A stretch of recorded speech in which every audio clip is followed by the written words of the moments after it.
final installment of the Illustrators of Moscow speaker series. Archive recordings of events are always listed on our website, so if you missed something or you want to go back or you want to tell somebody else about it, you can go to the Illustrators of Moscow website and find the YouTube channel there. So, can you speak up? Yeah, I'm trying somebody. I'm sorry, I don't have a.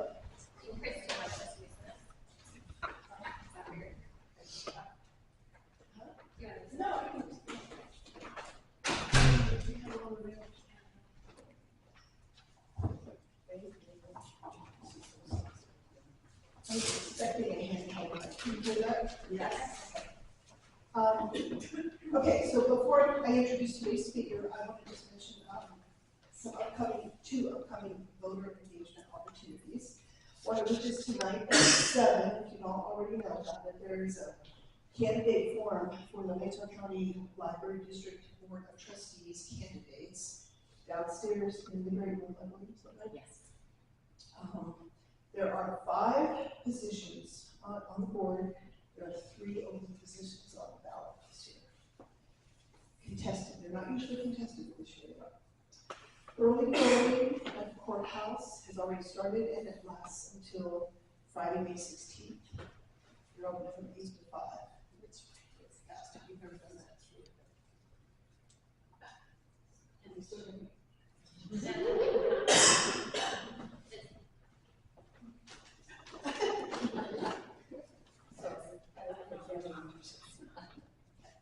all right. So now I'd like to welcome today's speaker, Eija Sumner. Eija is the Idaho chapter lead for Authors Against Book Bans, a coalition of writers, illustrators, anthology editors, and contributors, and other book creators who stand united against the deeply unconstitutional movement to limit freedom to read. She's a children's author, a co-regional advisor for the Inland Northwest Society of Children's Book Writers and Illustrators, a member of the steering committee for the Idaho Freedom to Read Alliance, and leads the Idaho Freedom Book Club in partnership with BookPeople of Moscow. And there will be a Q&A session afterward, but we are going to close at 1 o'clock. Not to mention, there are 2 copies of the sample ballots on the ballot table there if you are interested in seeing who's on the ballot for the election. So today I will speak on the state of book bans in Idaho and beyond.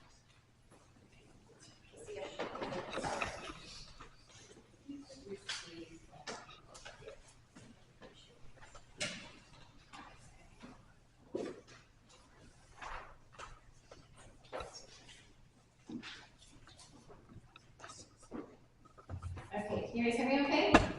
Okay, cool. I'm going to get attached. Sorry. Oh, I'm going to try to get attached. Okay.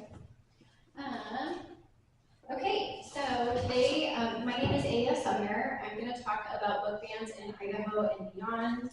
I am a children's author of picture books, and I am the Idaho chapter lead for Authors Against Book Bans. I'm also a member of the steering committee for the Idaho Freedom to Read Alliance. And I host the Moscow Banned Book Club with support from BookPeople of Moscow, and do other book-related things. And just less about book bans and more just about writing books for kids. So, okay, book bans in Idaho and beyond. It's not great. A little bit about me. You guys kind of already got the spiel. I'm a Moscow local. My parents were retired English teachers. I grew up in the Moscow Public Library. Yeah, I think I'm just gonna fold it in and just keep clicking until. Also, if I have lots of tech problems, does someone want to be a runner to get Jenny? I think I'll just watch the light. So, okay. Anyway, so that is a little bit about me. These are some of the organizations I'm a part of. And I am not a professional librarian. I worked in libraries, I worked in public libraries and academic libraries in the past, but librarians they get graduate degrees and they're professional librarians. I have experience in libraries, but not a professional librarian. I'm not a teacher. I'm not an attorney. And this is all very much the things I'm going to talk about with book bans is all very much frontline of people who are a lot of it is legal jargon and law and all sorts of things. So I'm going to do my best to kind of talk through a lot of what's happening in Idaho and what's happening across the country. So first, just to kind of frame our conversation, I wanted to start with this quote by Dr. Rudine Sims Bishop. She is an educator who talked about like children's literacy and educating for children, and she gets quoted a lot about books being mirrors, windows, and sliding glass doors. So she wrote a very short article on multicultural literacy. It's like 2 pages. I have a copy. I'll read it in a couple minutes. But this is from 1990, so this has been like a conversation on multicultural literacy and education for just keeps going on. Yeah, you're on. Okay. You don't push it. Yeah. It's good then. Okay. Don't hang on to it. Okay. No touching. So I don't know if it got picked up, but anyway, I'll just read this book because it'll be a walk away. Books are sometimes windows offering views of worlds that may be real or imagined, familiar or strange. These windows are also sliding glass doors, and readers have only to walk through in imagination to become part of whatever world has been created or recreated by the author. When lighting conditions are just right, however, a window can also be a mirror. Literature transforms human experience and reflects it back to us, and in that reflection, we can see our own lives and experiences as part of the larger human experience. So this is kind of something that gets paraphrased a lot. Books are mirrors, windows, and sliding glass doors. Great opportunities for us to see ourselves reflected, to see other people's lives, and to have that magical moment where we get to experience something beyond your own experience. Okay, and so this is kind of the closing of this, and so that first part gets shared a lot. Oh, yes, so this is what it turns off. Yeah, just keep doing it. Why?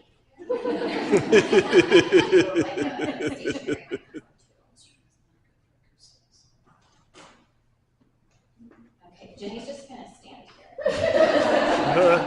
This is our sneaky way of Jenny participating. When there are enough books available that can act as both mirrors and windows for all of our children, they can see that we celebrate both our differences and our similarities because together they are what make us all human. So, I mean, that's really what, Books, it's batteries. It's batteries. I'm going to get the real Here, thing. I have battery. I have a battery, maybe. Oh, you want me to wait or you want me to keep talking? I'm kind of repeating myself. Okay. You know what I'll do is I'll talk about some of the books that I brought while we're waiting.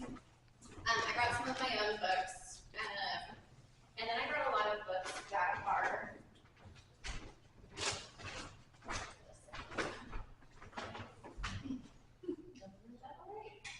Oh, it's just regular progress.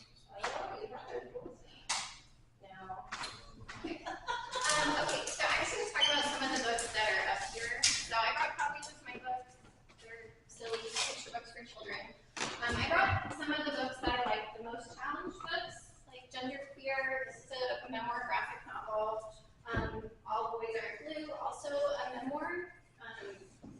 This is very much when it was published, very much teen audience. And Genderqueer, I kind of feel like this book is a book that was written for adults. It has a lot of teen appeal. It's a graphic novel, so it's really accessible. But the memoir starts off in the character, they are 24. So just in general, I know I'm going to say general and then be wrong. But a lot of times, for children's books, whatever age the protagonist is, that kind of meets kind of what you would expect. So, a 24-year-old is going to be experiencing the things that you might imagine a 24-year-old would experience. It's a coming-of-age story. And, coming-of-age is kind of a bread and butter of teen and adult literature. So you can see, crossover appeal. This is Alana K. Arnold's, newest young adult book, and it's an award-winning novel. I don't think it's really been banned or challenged as much as some of her other books have.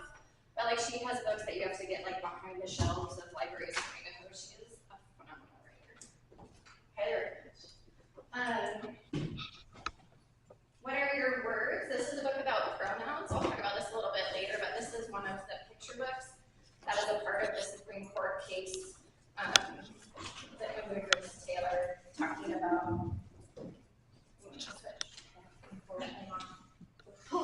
baby. Sorry, we were so good before you all came here. It's Murphy's Law. Murphy and his laws. Okay. Can you guys hear me? Would it help if I stood in one place with this? No, you can go anywhere. Okay. It's just, Anyway. it's Okay, I'll try to get to it. So there's some books up here, I mean, like Calculated Yang, she is a mom refugee and she writes a lot about that experience. Like this book hasn't been banned or challenged, but she has had other books that are challenged, but I think it speaks to a lot of things that are like, these are common topics of that books might get challenged. Anyway, I'll talk about more things, just because they're up here doesn't mean it's like banned, but we'll talk about that more. Okay, so mirrors, windows, and sliding glass doors. Books are a wonderful way for us to connect with each other in all of our human experiences. So I just want to keep this front of mind in this conversation. Okay, subject matter of banned content. So this is from PEN America. PEN America does a great job of tracking censorship and book bans. I mean, the reality is that the books that are being targeted, the books that are being challenged and banned, are books written by and about minoritized groups. So disproportionately affecting authors of color, books about characters and people of color, disproportionately affecting books written by LGBTQ plus authors and books about that kind of material, and then also books that have sex or sex-related topics or content. So just to kind of, like, this is just all part of like what I think is part of the conversation in book bans. So if we see like those topics and those subjects in books by minoritized authors as being like most prevalent in what's being banned, the Cooperative Children's Book Center is in University of Wisconsin-Madison. They do a study every year to look at diversity in children's books. And so they do like pretty in-depth research. You can look at it every year. I think they've done it since like the 90s. But you can see, like, as far as statistics of primary characters, like, who are the primary characters in children's books? Like, it's still predominantly white. Like, there's more books about animals than any minoritized group that goes, like, white character subject matter, animals, and then objects. Like, there's a really cute book about a fire hydrant. That's a book where the main character is an object. So things kind of like that. So you can kind of see, like, it's a very small percentage of books that are the primary character is about someone who is a minoritized, belongs to a minoritized group. So I think that's just important to keep in mind. It's a very, like, even it's a very small percentage of books that are being written by and about like LGBTQ characters or Black American characters. Very, very, very teeny tiny percentage of books about like Pacific Islanders, and these are all things that are like top of mind when being challenged. So. Okay, so this is from the American Library Association, just tracking book bans in the last 10 years. So the last 3 years, so 2024, 23, 22, like insanely high numbers of challenges for books. So you can kind of see, I should have done like an average or median before 2020, but like honestly, kind of normal to have 200, 300, maybe 400 books like show up in the American Library Association statistics of books that have been challenged or banned. And since 2021, we are well over 3,000, with 2023 pushing 9,000. And that's just what's reported. There's a lot of books that are banned or challenged that that's not reported at all. And we'll talk a little bit more about different types of censorship.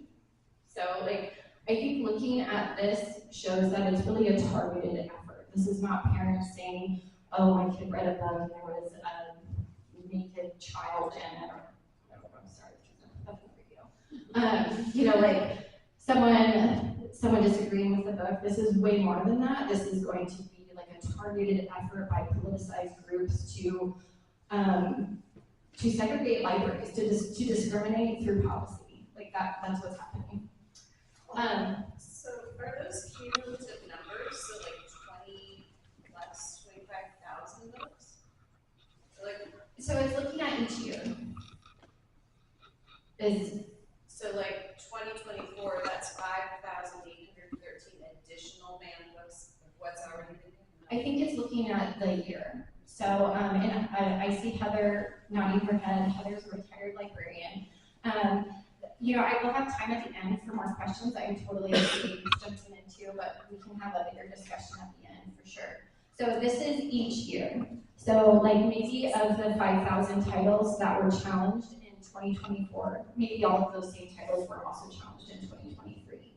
So, you know, I don't have the specifics on that, but for sure digging into information on the American Library Association website, Pen America, you'll get into a lot of specifics. I do have some examples in the presentation of books that are like removed or relocated in Idaho libraries. So, but yeah, this is alarming. Like this is very much a targeted, organized effort to remove books, to segregate what's available in our libraries, and to discriminate through policy. That is unable. Okay, so along with that, like who is demanding book bans in schools and public libraries? 72% is from pressure groups and government entities. So again, it's not a parent being like, you know, I don't know if this was an appropriate book for my 14-year-old. I'm not sure if it should be taught. This is groups, organized and well-funded groups targeting books. Only 16% of books that are being asked to be like removed or relocated, only 16% is parents. And then 12% might be other like library users, teachers, librarians. And like if you look at those percentages, that seems to make a lot more sense to like those numbers earlier, of maybe like, oh, 300 tracked like bans and challenges before 2020. So. Okay, so I feel like I'm jumping around a little bit, but just wanted to reiterate, like Authors Against Book Bans is a single issue organization just fighting book bans and censorship. I feel like I wear a few different hats, so if I start talking about other things or other kind of things beyond book bans, then I'm just gonna like very sneakily shift my hat to the Idaho Freedom to Read Alliance, or just me as an author. But it's a coalition of writers, illustrators, and anthology editors and contributors and other book creators who stand united against the deeply unconstitutional movement to limit the freedom to read. So there's also now a publishing arm of Authors Against Book Bans. So really, I mean, like when you're a writer and you're writing alone at your table, you know, it feels like very, what is the word? It just, you know, it's very individualistic versus like being a part of a large organization. So like when you have a book that's banned, it's kind of like, oh, well, what do I do? And so Authors Against Book Bans really provides some of that structure and support and community to not only help the people who are fighting book bans, but also to pull from your community and support from maybe authors who are not necessarily having to be on the front lines in having their books targeted. So great resource, and I have more information about that later. Okay, so one of the things that I was able to do with Authors Against Book Bans was listen to a really awesome presentation from Dr. Ann David, who's the chair of the NCTE Committee Against Censorship, and also included in that presentation was Dr. Henry Cody Miller. And one of the things that they talked about was different types of censorship, and I feel like this is really important because some people will say, I don't want to ban books, but they absolutely want to do everything on this list. So, so I think it's really important when people talk about book bans that we're also talking about censorship. So, you know, say, do you believe in book bans, or do you believe in censoring books or censoring the access to information? Like that's all very important. There's direct censorship, which this is usually the one that we can measure because it's removing access to books by either removing books by following policies or not. So you can track, you know, if there's a form and someone asks for a book to be removed and then it's removed, like there's like a paper trail that's usually that's what's like reported to the American Library Association. So red flagging is restricting access to books based on some offensive section. So a lot of what's happened in Idaho law, this is red flagging, and this is censorship, even if people say we're not censoring, we're not banning books. You absolutely are, you've restricted access. Shadow bans, this probably happens more than anything else, is quietly removing or refusing to release funds to buy or otherwise restricting access without following policies for removal. Like, oops, this book isn't in our library anymore. Or like, I don't want to purchase this book because I know that there's going to be pushback and I'm already stressed out. Why would I want to deal with that kind of pushback? That's also like self-censorship. You know, we saw the numbers of how high book bans have been in the past 5 years. like this is not maybe the most fun work environment being in a library and dealing with complaints and harassment and the added workload of managing just a ridiculous amount of book challenges from organized groups. There's also political censorship, educational gag orders, challenges by politically affiliated people or groups. You know, like there was that nice list that came out earlier this year of words that cannot be used for, like, if you receive government funding. I feel like that fits very nicely in this political censorship. Bureaucratic censorship, making policies for selecting alternative materials so onerous as to be an effective ban on materials. This is also happening in Idaho. Like, literally all of these are happening in Idaho. So I'm going to show this slide a lot because, like, this is all happening and there's different types of censorship. So when people say, I'm not interested in banning books, I just want to remove access or restrict access, I'll be like, oh, well, that's a type of censorship. Do you support censorship? So, okay, so in Idaho, HB 710 was passed last year. It's now Idaho state law. It's the Children's School. This is what Idaho State calls it. They call it the Children's School and Library Protection Act. So I have a copy up here, but basically, youth under 18 or parents, guardians of youth under 18 can complain in writing to a library if they encounter materials that is harmful, and maybe seeing them doing air quotes, harmful to minors. And then once that form is turned into the library has 60 days to review the written complaint and the book in question. And if the book is deemed harmful to minors, the library must move the book to an adult-only section of the library. That's only if it's deemed. So, like, a book can go through this process, and the library will go through the normal review process to be in compliance with this law, and maybe decide, you know what, this book is exactly where it should be on the shelf, and then it stops. So, only if the book is deemed harmful to minors, then the library must move the book to an adult-only section of the library. If the library does not move the book and the book is deemed harmful to use, the parent that complained about the book or the child, they can then sue the library. So this is a right to action law, so that citizens can sue public libraries, public schools. So the new law says that parents can come and file these legal challenges. If successful, they will be awarded at least $250 in damages. So that's kind of the basis. That's like the short version of HB 710. So this harmful to minors is really kind of built off the Miller test, which is the national standard for determining if materials are legally obscene. So all of these things like harmful to minors, legally obscene, these are all like legal definitions. Again, I'm not an attorney. I'm a children's author who writes about crocodiles and mermaids. So this Miller test was established from 1973 Supreme Court case, Miller versus California. So it has 3 prongs, and this is very important. There's 3 prongs of the Miller test. Does the work, like a book, as judged by the average person applying contemporary community standards taken as a whole, not like one page, but taken as a whole, appeal to the parental heart from your parents, to the inappropriately sexual interest? Okay, so that's 1. The second prong is, does the work depict or describe in an explicit, patently offensive way sexual conduct or excretory functions as defined by state laws? That's part 2.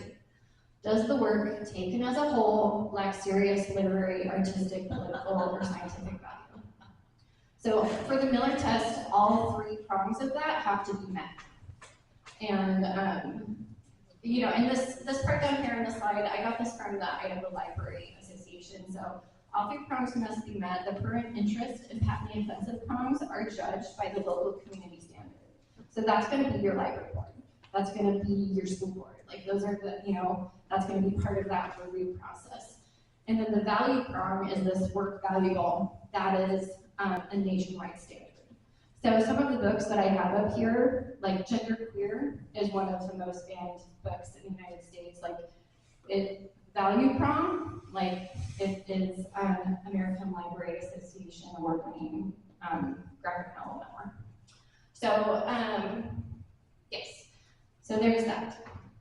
So when we talk about, if we go back to the Idaho, when we talk about harmful to minors, we're looking at this kind of criteria. This is how that's being judged. And libraries don't purchase things that don't fit outside of this, so it's kind of it's kind of a waste of everybody's time and taxpayer dollars. Okay, so more on HB 10, or what is Idaho 1815 QB law. It's a lot of letters. It's very vague. So Idaho libraries, so how has this affected Idaho libraries, this new law?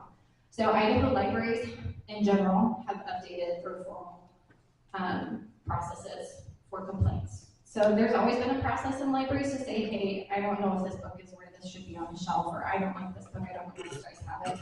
That's always been a part of libraries, and there's always been a process, a review process built in. So with this new law, there's a few tweaks to that when people are filing a complaint with HB 710 in mind. So ways that libraries are managing it, like right away, I think we all saw stuff in the news about this library is now adult only. That was the Donnelly Public Library, single room, very rural library. And some libraries, they're not adult only anymore. Like that was them trying to navigate a very big legal change in how it would affect their library, their facilities, and how they function. A lot of libraries have introduced tiered cards with limitations on checkouts or like parental waivers. So like maybe there's a tiered library system where kids 0 to 12 are only allowed to check out books in the children's section. Or if you're under 18, you have to have cards for minors and you're not allowed to check out materials that are cataloged in adult fiction or maybe adult nonfiction. So that's something that libraries have done, and some libraries may have already had those kind of tiered library systems in place, but that's another way that libraries are trying to be compliant with the law. And it's not something that I don't think libraries have to do, but with the change, with the legal changes in libraries being like, how do we make sure that we are compliant? How do we make sure that we are not going to be sued? So every library board, I think, has navigated it a little bit differently, and I think some of that, honestly, is how many libraries can afford a legal expert, because that's expensive, and it becomes an additional thing that libraries have in their budget, or maybe don't have in their budget. Okay, so some Idaho libraries have created adult-only areas. The Community Library Network north of us in Kootenai and Shoshone County, we're going to talk about them a lot today. They are working on creating an adult-only space. It's in development at the Post Falls location. Bonners Ferry and Idaho Falls have adult collections on separate floors, so their answer to a lot of this is now making those floors inaccessible to kids. Or if a kid wants to go to those floors, they need a parental waiver,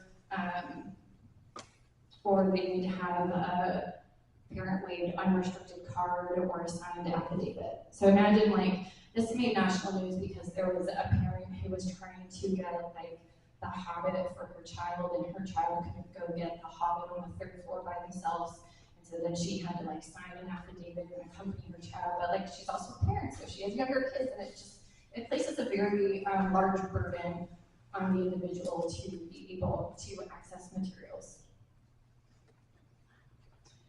Okay, so on adult-only spaces in library, I really like this quote from Vanessa Wells, who is the East Bonner Library Director.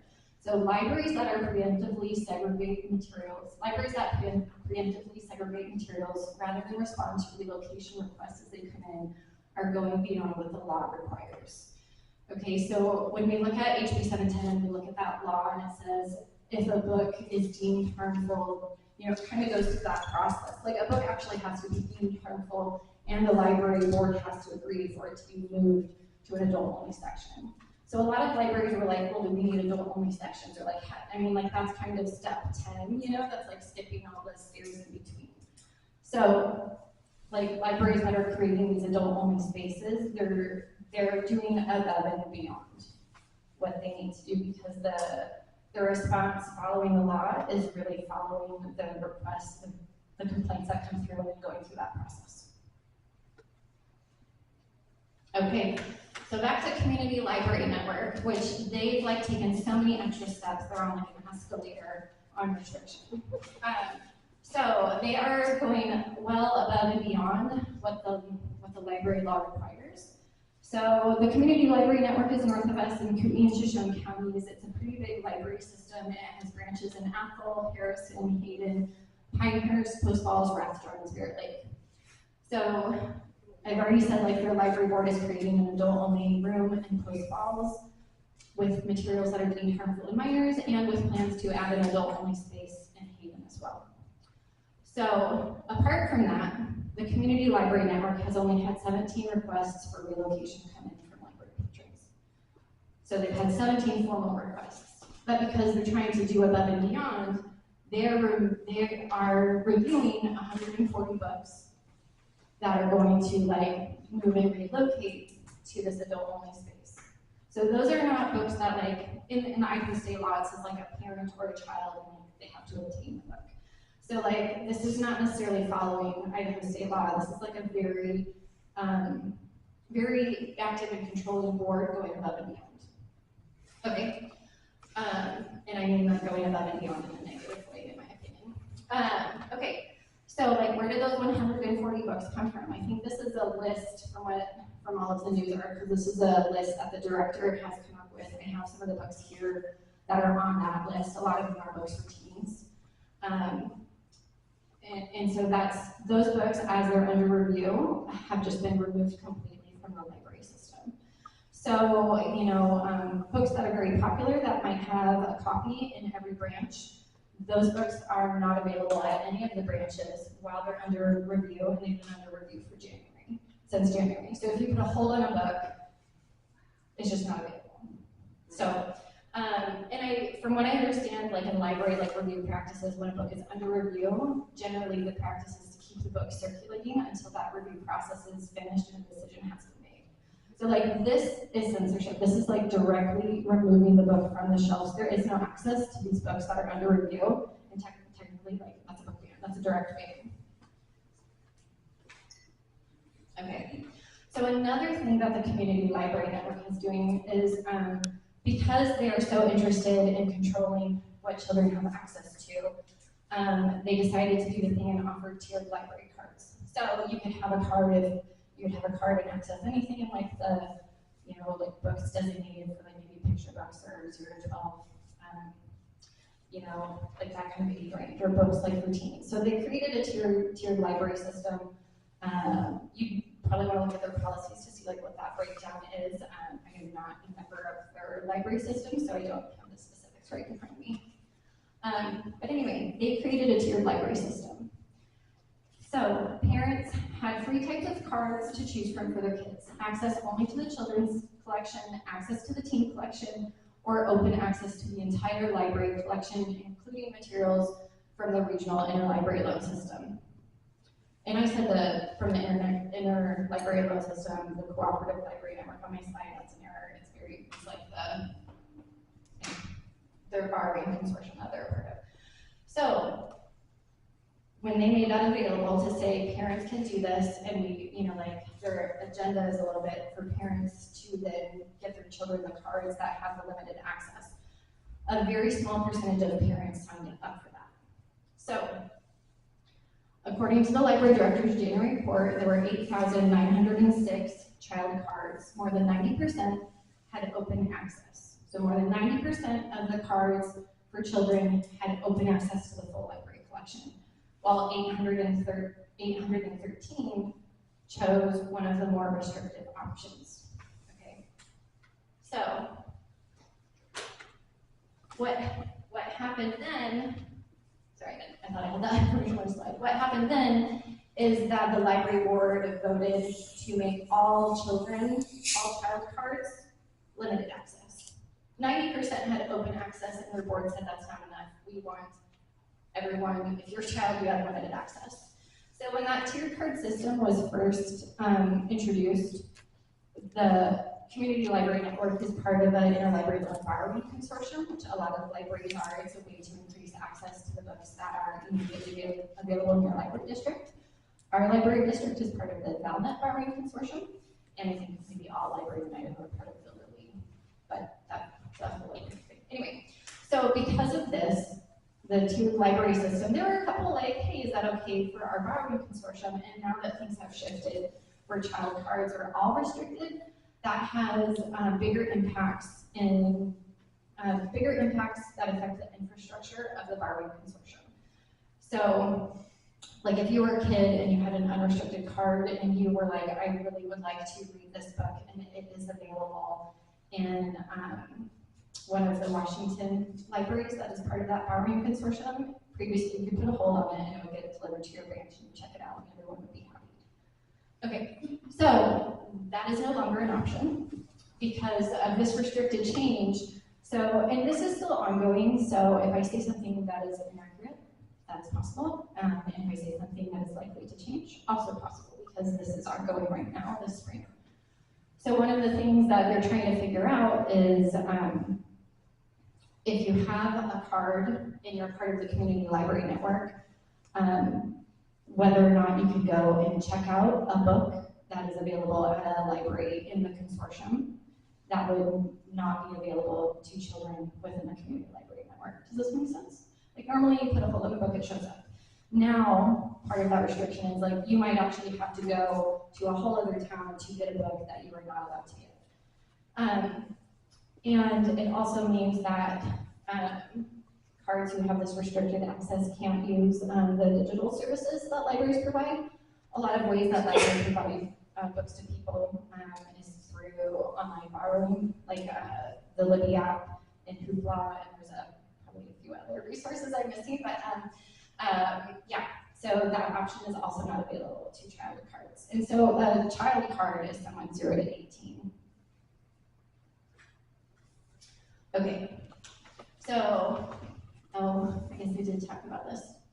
Okay. A lot of what I just said about Community Library Network, and it's really affecting their cooperative information network, their interlibrary loan borrowing consortium. Like the consortium might be falling apart, like they're due to renew their policies. And this is having a huge impact on whether or not they're going to be able to continue their borrowing consortium. And the community library network is a huge library. Like within this consortium, they're probably the biggest library system. They have a ton of libraries, so they should have a ton of resources, right? And whether or not they're going to be able to share resources would be devastating, especially for some of the smaller rural libraries within the community. So borrowing consortiums really expand access to what's available, and what the community library network is doing and trying to like police and control what children can and cannot check out. That is limiting library access in an extreme way. So this is definitely something to watch. It's ongoing, it's happening this spring. There haven't been, like there's been a few meetings and they've been kind of like stalemates and hasn't been really made progress in navigating the new agreement for how the consortium is going to work in the future. And I know I keep seeing Heather nod her head, so if I'm like saying something wrong, please jump in. Yes, question back. Real quick, can a parent have their library card for their child and say, check out whatever you want under this system? Or if a child comes in with a card that's not their own, is that an issue? That's a great question. I'd probably have to look at like the community library network policies.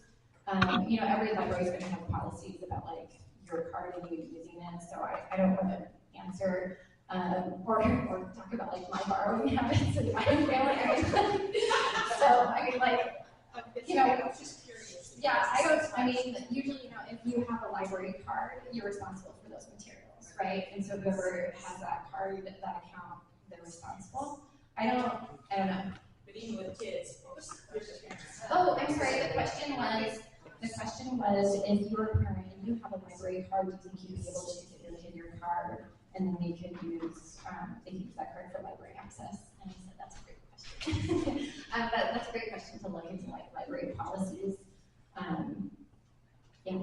But how long before parents are penalized for should we think about that? I mean, Yeah, that's a great question. I think these are all like huge conversations that are happening. The question was how long are parents able to check out or kind of manage? how long before they'll be penalized? Oh, how long before parents are penalized for sharing? Great question again for community library network. You know, if you have friends or family that are in Kootenai County, absolutely like send them to the library board in those meetings to ask those questions. because the community library network is really going above and beyond what the Idaho law says you need to do. And yeah, so tell your friends and family in Kootenai and Shoshone County. Also tell your friends and family about the May 20th election. They have one position up for their library board trustees. So, Yeah. yes, that's a question. Who is on that board? The community library network? Who runs it? That's a great question. It is an elected board. So, and it doesn't include Coeur d'Alene. Coeur d'Alene's a city library, and I'm pretty sure those are appointed positions. Tara's nodding her head. Yes. So the community library network, that's an elected board. So people are voting for their board members. And it is, if we look at this types of censorship, if we look at political censorship, educational gag orders, challenges by politically affiliated people or groups, that's their library board. Like, their library board is packed with political censorship, people who are interested in political censorship and supported by affiliated people or groups. So when do they have their election? Their election is also May 20th. And yes, there's information about both candidates that's pretty straightforward on candidates who are in favor of book banning or censorship, or like people like to say following the Idaho State Child Protection Law, and people that are interested in protecting your First Amendment rights and intellectual freedom. I've been okay to say that. Now, this is a nonpartisan organization. Yes, question? When you were showing the challenges, there was a big change in this country around some of those challenges between 2020 and 21. There was a huge change. Yeah. Can you pinpoint anything that made that change? So the question The amount is, of the challenges. yeah, so the question is, there was a huge jump in the American Library Association statistics on banned and challenged books around 2020. Like the year before, it was like 200, and then 2021, it was like 3,000 books challenged. And so, I don't know if I have that information on the slide, but honestly, that is like Moms for Liberty. That is a huge push of organized political groups trying to censor books and censor what's available for kids. Okay, so back to Idaho. So Idaho, what's interesting is, any of the library board meetings, those are public. The agenda, the meeting notes, that's all public record. So a lot of times if there is a form, if someone files a complaint to relocate or remove a book, that's usually something you can find, either in the minutes or the packet of information, or it's something that you can do information request for. So what's interesting with Eagle Public Library is that they redacted some of those file requests to remove books. So these are books for a teen audience that have been moved to the adult section. And you can't believe it was like 17 books were requested in one day. So a lot of times what happens when these book challenges happen, it's like one person filling out like 20 forms, which again, doesn't really apply to Idaho state law because it says a parent or guardian of a child, and the child has to obtain a book. Like that's in the Idaho state law. So I know I'm making assumptions, but if someone's filling out a form for like 17 or 20 books on one day. Okay. So these are all books that have been moved to the adult section in the Eagle Public Library. A lot of them are very popular, a lot of them are award-winning. Last night at the Telegraph Club by Melinda Lowe, we read that for the Moscow Banned Book Club. It's a National Book Award winner, it's a Prince winner, it is an AAPI winner, it is an incredible, beautiful book, very layered. If you look at the value of that book as a whole, it is like, this is what young adult literature, really good young adult literature can be. It's beautiful. It's just not again. Like everyone should read it. It's how I feel. Okay, and so they also have books that are behind the desk. So there are some books that just got relocated to the adult fiction section or adult nonfiction, and then there are some books that are behind the desk and you have to ask permission to check out. You have to ask permission for someone to hand it to you. Okay, so that is The Trauma Cleaner, One Woman's Extraordinary Life in the Business of Death, Decay, and Disaster. This is a memoir biography. you have to get it behind the desk. Portnoy's complaint, Philip Roth. I feel like people have been trying to ban or challenge this book for, I don't know, probably like 60 years or something. Again, behind the desk. Alana K. Arnold, What Girls Are Made Of. Alana K. Arnold, like National Book Award winning Prince Award, you know, she's an incredible author, like also behind the desk. So red flagging is restricting access to books based on some offensive section. So when books are like not only moved to a different section, but they're behind a desk, you have to ask permission or you have to show in front of, say I have a parent affidavit or I have a waiver. You know, you're showing like there's that implication that these books are not safe. There's like an implication here that makes that like it's another hoop for the reader to jump through, and it's another way to censor because there's already a barrier. Does that make sense? I'm not sure if you're seeing what I'm trying to say. Okay, challenges in the Meridian Library. The Meridian Library has had they've had some challenges this spring and last fall, and they're pretty good that you can go through and read their minutes. All of their challenges, the books have stayed where they were originally purchased. So when libraries purchase books for their collection, they're reviewing materials in different professional databases and catalogs, like they're making those informed decisions and they're buying books for the public that they serve, and then making sure that they're placed in the library where the books are actually designed to be placed. So all of these books, the Renaissance Student, that's a book about Renaissance artwork. It has nudity in it, probably a book that belongs in the nonfiction with art books.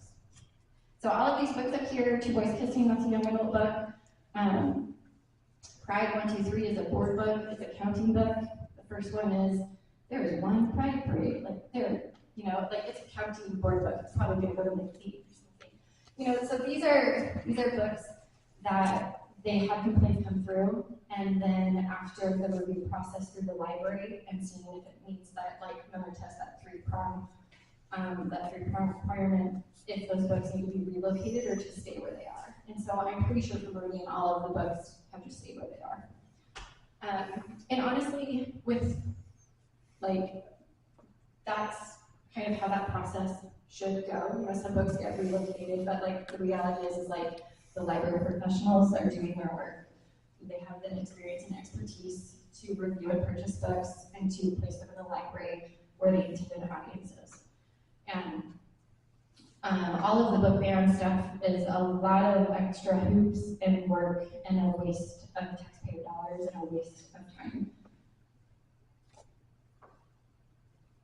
Okay, so in Idaho, there's also a lawsuit. So the Big Five publishers plus source books, best-selling authors Melinda Lowe, David Levithan, and Dasha Slater, and the Authors Guild, along with the Donnelly Public Library, the Idaho Public Library District, and the public school librarian, and a couple parents and students have sued the state of Idaho over HB 710.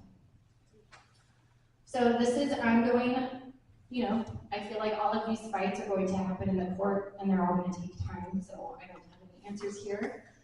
But basically saying that the Idaho's library ban law violates constitutional rights of publishers, authors, parents, librarians, educators, and students by forcing public schools and libraries to undertake drastic measures to restrict minors' access to books or face injunction and or monetary penalty. So this is ongoing in the state of Idaho. I have a copy of Dasha Slater's book up here. It's the 57, well, one of her books, the 57 Best. She's an award-winning journalist. She's a great writer.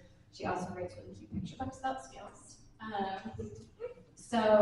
David Levithan is on the National Leadership for Authors Against Book Bans. And I already talked about Melinda Lowe. Her book, Last Time at the Telegraph Club, is this is what young adult literature can aspire to be. Okay, so also what's happening is the Supreme Court heard a case about picture books, about LGBTQ inclusive picture books. That was heard on April 22nd. So this is also this is ongoing too. There wasn't a decision made. But it is, so this case is about a number of LGBTQ inclusive picture books that were added to the Montgomery County Public Schools in Maryland to just be part of their curriculum. So what that means is that books that were decided that could be in the classroom, that kids could just pick up and read independently, books that could be a part of like story time, or books that could be shared and taught in the classroom. And so the group of parents said that these books being available in the school district is infringing on their religious freedom. So the legal issue is whether public schools burden parents' religious exercise when they compel elementary schoolmen to participate in instruction on gender and sexuality against their parents' religious convictions without notice or opportunity to opt out. So if there's a book that has LGBTQ inclusive characters in the classroom and parents aren't allowed to opt out because a book might be in the classroom. So this is kind of what's going on with this case. Again, not a legal expert, but there's lots to read here. And one of the things that I think has been really helpful to read is like, these are picture books. So picture book writers and illustrators, they're talking about the way that their books are being misrepresented by the groups attacking these books. And I think one of them that does a really good job, there's a book called Pride Puppy. It's about a puppy that gets lost at a pride parade, and it is also an alphabet book. So every page has like all of the illustrations in the page has things that you can like spot and find that start with that letter of the alphabet. So that is one of the books that like is extremely being misrepresented. It's really an alphabet book about a parade. It's very bright and colorful, but a lot of these authors are sharing and illustrators are sharing the ways that their books are being twisted and misrepresented, and that the illustrator who did Pride Puppy has a really great piece on her website just kind of explaining, this is my book, this is the way it's being misrepresented. Yeah, it's lovely. So I can forward that link. I feel like I have a lot of resources that I can send that out after the presentation. So these are all picture books. These are all picture books about LGBTQ inclusive, award-winning books, books that have received like good reviews. So again, if we look at that Miller test and those prongs of like books have to be judged on a whole, you have to consider their value. Like what's happening is people interested in book bans and censorship are looking for ways that they can legally discriminate against other people. Okay, so Florida is a leader in book bans. So they have more book bans than any other state. So a lot of like when the question of like what happened in 2020 or like when does this switch? I mean, if you just want to jump into looking up and reading like what's been happening with Florida and book bans, not only do they have like one book ban law, but they have a lot of book ban laws. So you can kind of jump in to see what's been happening in Florida, and a lot of times that will be like, oh, now this is what's happening in other states. So last school year, Florida had more than 4,000 books that were challenged or removed. Over 700 books were removed or discontinued throughout the state this last school year. And this is kind of a small win, but this spring, the Florida legislature tried to pass a bill that would have weakened that, what defines harmful to minors. So it would have weakened that Miller test. And that did not pass, which is great. But if that isn't already happening, like that's going to be part of the next fight. And the Miller test is from 1973, so bad at math, but like 50 years of that being what defines what is considered obscene at a national level. So this fight, even though we saw like those numbers have kind of grown, like 2023 was really high, like 9,000, ALA reported like 9,000 book bans, and 2024 was a little bit less, but like this fight is still happening. It's going to keep happening in state legislatures and at the Supreme Court. I think what happens with that Supreme Court decision on whether or not people have the religious freedom to discriminate against LGBTQ books that are available in schools, like that's something to pay attention to. Yes, question?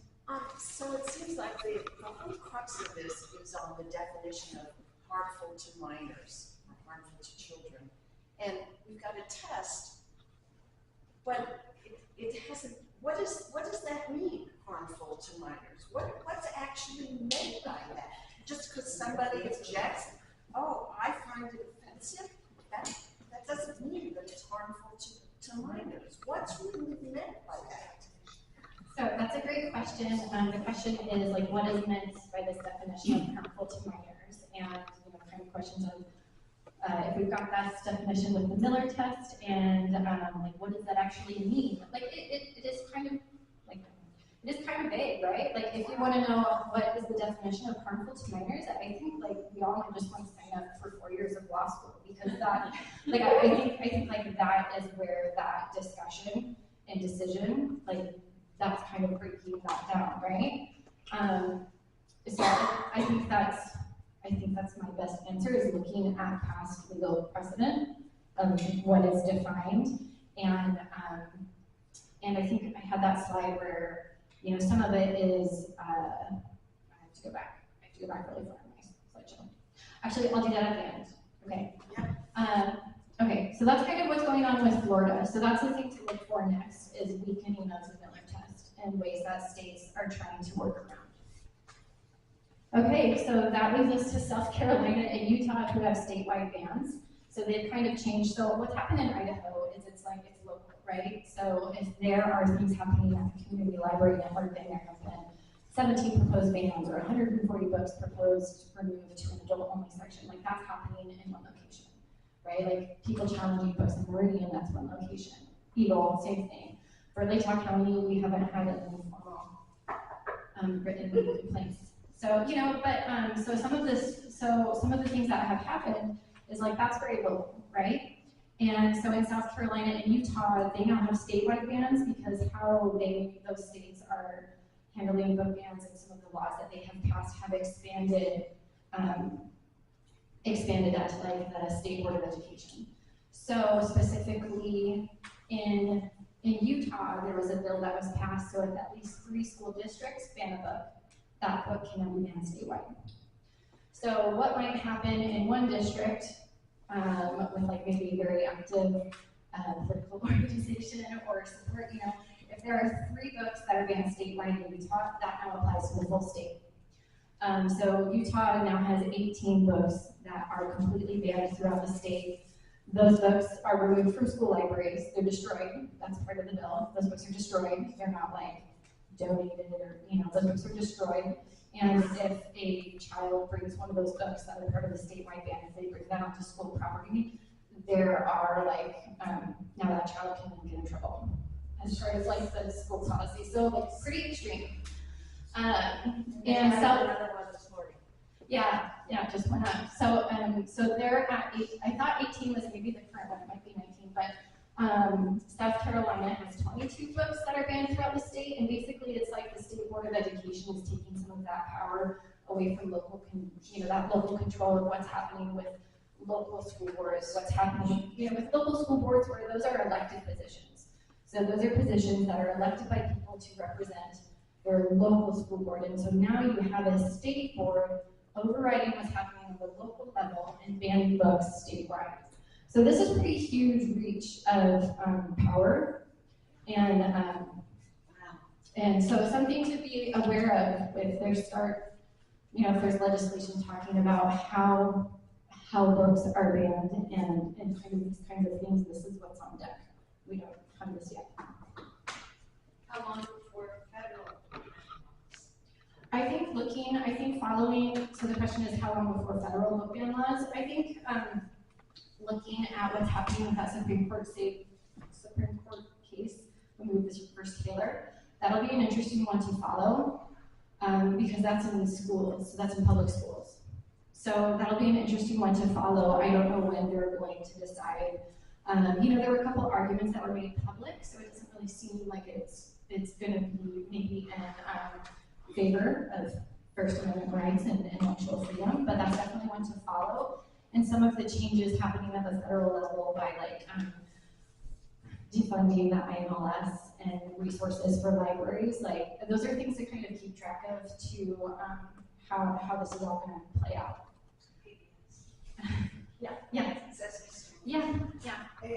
Yes. Oh, I have 1 minute. Okay.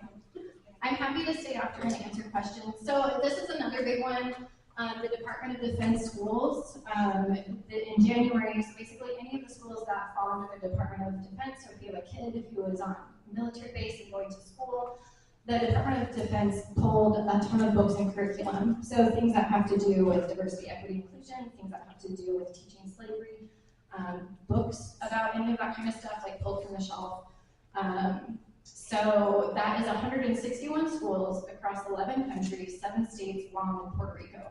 That is a lot of students. That is a lot of students from military families who have had books pulled from their shelf, curriculum pulled from their classroom.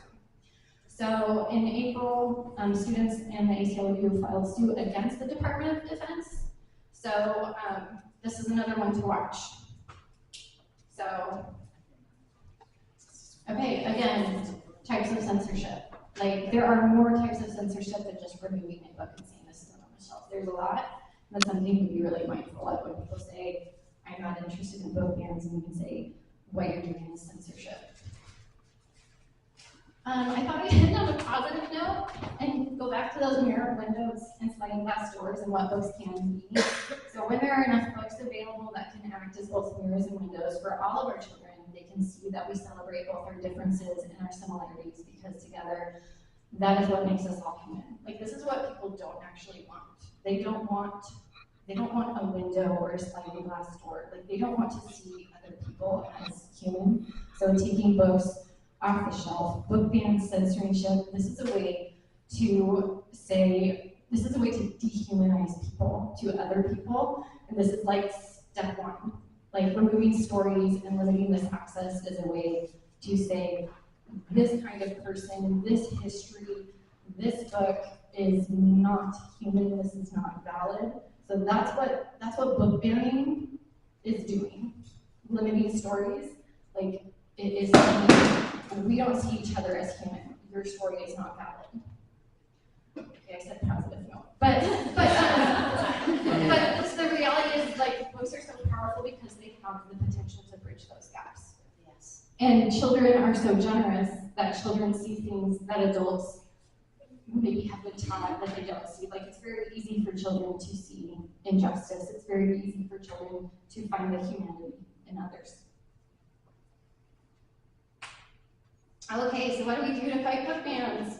We have to go to board meetings. Like, you actually have to go to board meetings. You have to go to the library board meetings. You have to go to the school board meetings. Put it on your calendar. You have to write letters, and you have to engage with your elected officials. Like, it is work, and a lot of it is writing. A lot of it is writing letters, but these are things that you have to do to fight book bans. And you also have to vote. And you also have to tell other people to vote. And questions? And I think we might officially be out of time. So how about ebooks? I mean, people can get ebooks, right? yeah, that's a great question. I know, like, people like to bring up, like, so much is available on the internet. Yeah, people can get ebooks, again, like, depending on the library district. Like, in the community library network, if you have a restricted card, you're not getting ebooks. Like, you're just not getting those services. I heard something about New York, for example. Oh, Some yeah. other states offering, Yeah, some states and some libraries have offered, like, we will give you a card where you can access ebooks if you, like, maybe live in another area that isn't available. Some libraries are doing that, and I think that's great. You know, if libraries are doing that, then they've got really great budgets, because ebooks are actually really expensive if you're borrowing from a library. Yeah. Any other questions? Can you address the harmful to minors question? The harmful to minors question, I honestly don't think I have enough legal expertise to answer that. Like, what is harmful for minors? You know, like, you're going to be, let me go back to that slide. Or actually, I have a copy of the Idaho State Code. What does it say here? Okay. So, this is what it says in Idaho State Code of, okay, this section, blah, blah, blah, this is the Children's School and Library Protection Act. So, notwithstanding any other provision of law, a school or public library or an agent thereof shall not promote, give, or make available to a minor any picture, photograph, drawing, sculpture, motion picture, film, or similar visual representation or image of a person or portion of the human body that depicts nudity, sexual conduct, sadomasochistic abuse, and that is harmful to minors. So they have harmful to minors in there, but they don't define that. I'm pretty sure that's also defined somewhere else in Idaho State Code. So you kind of have to jump through to see how these pieces of legislation communicate with each other.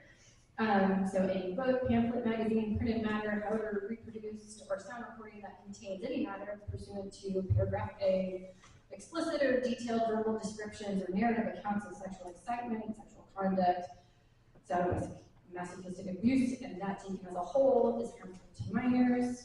You know, so they keep using that harmful to minors thing. Again, you have to look at how harmful to minors is defined in state code or in federal code.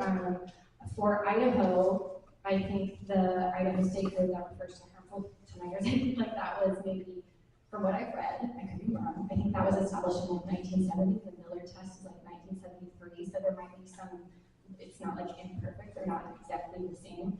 But that's where you kind of start looking into how it's defined in state code. And I am not an attorney. I literally write about mermaids and crocodiles and other other fun things like that.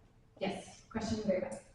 Yeah, I'm just curious, I appreciate that you kind of tried to bring it back local to like Moscow, Idaho County, but seeing that we do have one current board member in the room, thank you, Marcy, for We have two. Perfect.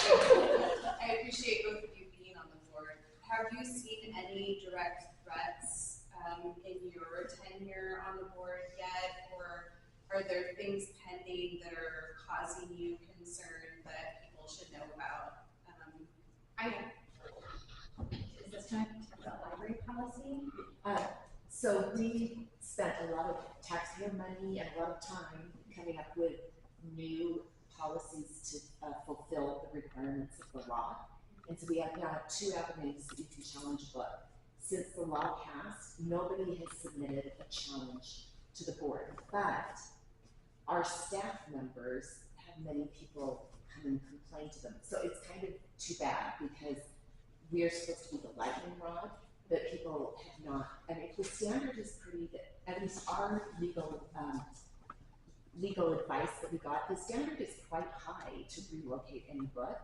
And so I cannot imagine any of our books would get relocated, but we would be happy to entertain that conversation, but nobody has chosen to fill out the form and submit it to us. And so that means that our staff, instead of us, are the lightning rods, and they're getting people coming and complaining to them. So the potential threat is getting board members, like maybe this what has happened in Kootenai or Shoshone County, that have a different definition and combat and are not maybe collaborative or community minded like ours currently is. So that's the biggest threat that you're seeing, is just keeping board members that are more open minded on this. Yeah.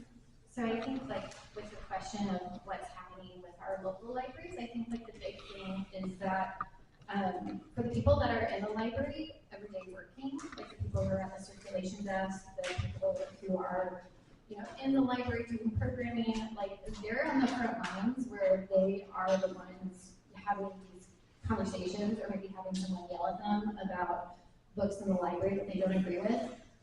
There haven't been any formal complaints. The library board, like that's when when those formal complaints come through, then they would go through that. They go through the formal complaint, they go through the review process through the director, and then the board would also be part of the conversation. And so having, so it is important to have a library board that takes intellectual freedom and access to information very seriously. Yes, thanks. Yeah, next question.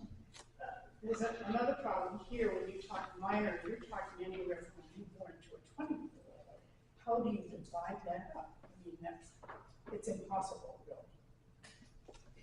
Yes, the question was when you have a minor, that is everything from a newborn to someone who is 18. And that is a huge range with very different literary needs and interests. So yeah, that is a great point, and definitely something that I think would be great to share with your legislative officials and representatives, and with library board members. Yes, question in the back. I just want to make one comment. I think it'd be interesting to look at the state as a whole, by community, private schools versus public schools.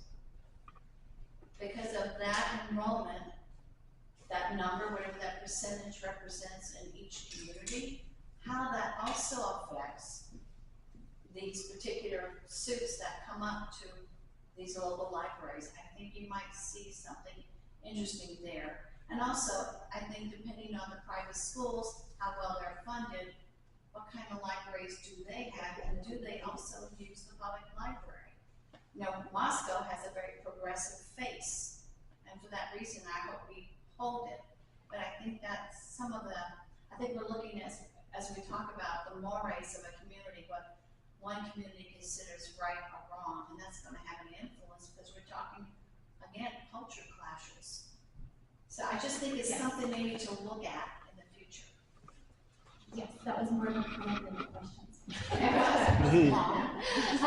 I do think like that makes a good point. So I'm trying to follow some of what's happening throughout the state and contested library board elections. And the Meridian Library, so some of their challenges that were up on board, they also have a contested library board election in May. And one of the people up for re-election, he's up for re-election, he's on the board, and he said, he had a quote that was very nice, that there is a book for everyone in the library, and it's part of the library's role to find the right book for the right person. And like, no matter where you go to school, or if you're homeschooled, public school, private school, like where, there's always going to be books to read, and you're trying to match the right book for the right person, and there should be something for everyone in the library. And the libraries have that diverse collection to meet the full needs of their community, not just to meet the needs of a very small part of their community. So I don't think we have any more questions. So I think I'm gonna wrap up because I think we're like over time. But like really like be involved, attend meetings if you can, get out the vote, research who's writing. There's a forum tonight at 7 p.m. in the great room downstairs, and that's a really great opportunity to hear from people who are running to be on the library board and to ask them questions. And we'd love to have you write letters to the editor about how important the library is to you. I'm happy to talk more about that. I'm going to turn my mic off. Thank you.